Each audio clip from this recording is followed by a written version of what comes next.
నమస్కారం. శ్రీమతే నమః. లక్ష్మీదేవి కేవలం ధనానికి అధిదేవత మాత్రమే కాదు, ఆమె ఐశ్వర్యానికి, అదృష్టానికి, సౌభాగ్యానికి, సకల శ్రేయస్సుకి ప్రతీక. మన జీవితంలో సంపద స్థిరంగా ఉండాలన్నా, అదృష్టం మనం వెంట నడవాలన్నా మనం ఆ అమ్మవారి అనుగ్రహం పొందాలి. అయితే లక్ష్మీదేవికి కొన్ని వస్తువులు, కొన్ని రంగులు అత్యంత ప్రీతిపాత్రమైనవి.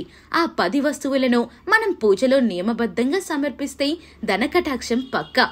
అష్టైశ్వర్యాలు మన ఇంటి గుమ్మం దాటి లోపలికి వస్తాయి. ఆ శక్తివంతమైన 10 వస్తువులు ఏమిటో తెలుసుకునే ముందు మన ఛానల్ను సబ్స్క్రైబ్ చేసుకుని వారు వెంటనే చేసుకోండి. లక్ష్మీదేవి ఆరాధనలో మొదటి స్థానం అలంకరణకే. తామర పువ్వు, లోటస్ ఫ్లవర్. కమలవాసిని అయిన లక్ష్మీదేవికి అత్యంత ప్రీతిపాత్రమైనది తామర. పద్మం బురదలో ఉన్న నిష్కలంకమైనది. ప్రతి పూజలో కనీసం ఒక్క తామర పువ్వు సమర్పించినా ఆమె మన ఇంటిలో స్థిర నివాసం ఏర్పరచుకుంటుంది. ఇది ధనదేవతను ఆకర్షించే మొదటి కీలకం. ఎరుపు రంగు పుష్పాలు. ఎరుపు రంగు శుభం, శక్తికి చిహ్నం. గులాబీలు, ఎర్రటి మందార పువ్వులు లేదా ఎరుపు రంగు గన్నేరు పువ్వులతో అమ్మవారిని అర్చించండి. ఈ రంగు అమ్మవారి శక్తిని, కోరికలను త్వరగా తీర్చే కరుణను సూచిస్తుంది. అరటిపండు లేదా అరటి గెల. పండ్లలో అరటిపండు అంటే లక్ష్మీదేవికి చాలా ఇష్టం. అరటి గెలను పూజలో నివేదించటం వల్ల ఐశ్వర్యం గెలలు గెలలుగా వస్తుందని నమ్మకం. ఇవి సకల శుభాలకు ప్రతీక. దేవీ పూజలో మనం సమర్పించే ఆహారం వెనుక లోతైన ఆధ్యాత్మిక అర్థం ఉంది. పాయసం లేదా పరమాన్నం.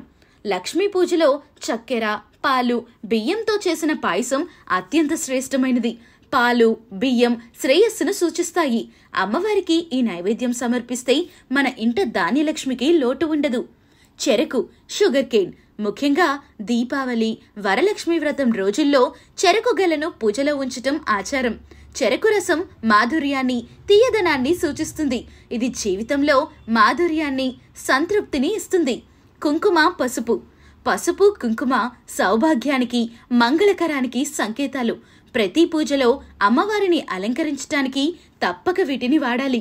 ఇప్పుడు మనం ప్రతి పూజలో తప్పక పాటించాల్సిన 2 ముఖ్యమైన వస్తువుల గురించి తెలుసుకుందాం. బంగారు ఆభరణాలు లేదా నాణేలు. బంగారం ధనానికి ప్రతీక.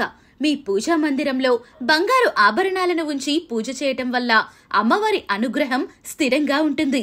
దీపావళి రోజు ధన త్రయోదశి నాడు బంగారం కొనటం వెనుక ఉన్న ముఖ్య ఉద్దేశమైతే ఇదే.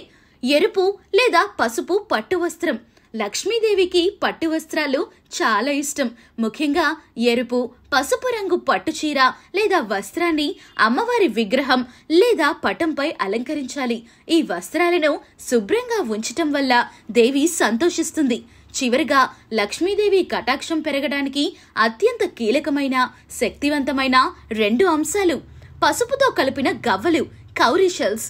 గవ్వలు పూర్వకాలంలో ధనంగా వాడేవారు.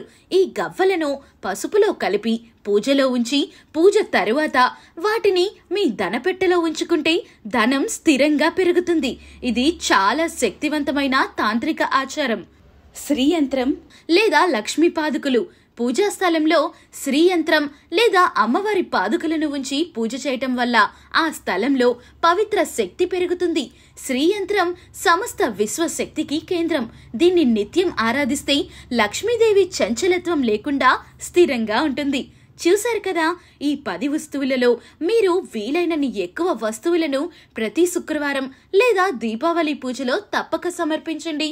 గుర్తుంచుకోండి, అమ్మవారికి అత్యంత ఇష్టమైనది మన శుచి, శుభ్రత మరియు నిష్కపటమైన భక్తి. ఈ వస్తువులతో పాటు మీ మనసులోని నిజమైన భక్తిని జోడిస్తే లక్ష్మీదేవి తప్పక మీ ఇంటికి వచ్చి ధనయోగాన్ని, సకల సౌభాగ్యాన్ని ప్రసాదిస్తుంది.